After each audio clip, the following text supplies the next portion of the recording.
ভয়ঙ্কর তাণ্ডবে থমকে গেছে পবিত্র কৈলাস যাত্রা। নেপাল তিব্বত সীমান্তে ভয়াবহ আকস্মিক বন্যার পর নিখোঁজ রয়েছেন ঈশা ফাউন্ডেশনের ৮০ জন তীর্থযাত্রী। এই মর্মান্তিক ঘটনার কথা বলতে গিয়ে আবেগ ধরে রাখতে পারেননি আধ্যাত্মিক গুরু সদ্গুরু।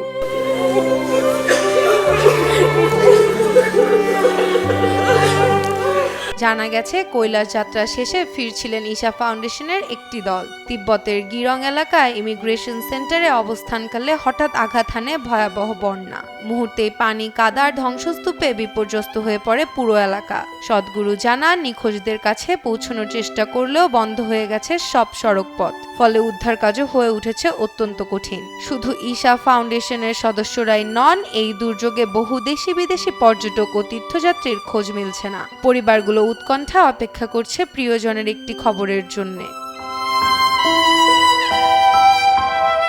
হিমালয়ের ভয়ঙ্কর এই দুর্যোগ কেড়ে নিয়েছে অসংখ্য প্রাণ, আর নিখোঁজের সংখ্যা বাড়াচ্ছে স্বজনদের আতঙ্ক। যে যাত্রা ছিল আত্মার শান্তি আর আধ্যাত্মিকতার খোঁজে, সেই কৈলাস যাত্রা এখন পরিণত হয়েছে স্বজন হারানোর আশঙ্কায়। চলছে উদ্ধার অভিযান, কিন্তু সময় যত গড়াচ্ছে তত বাড়ছে একটাই প্রশ্ন: নিখোঁজ সেই তীর্থযাত্রীরা কি ফিরবেন স্বজনদের কাছে?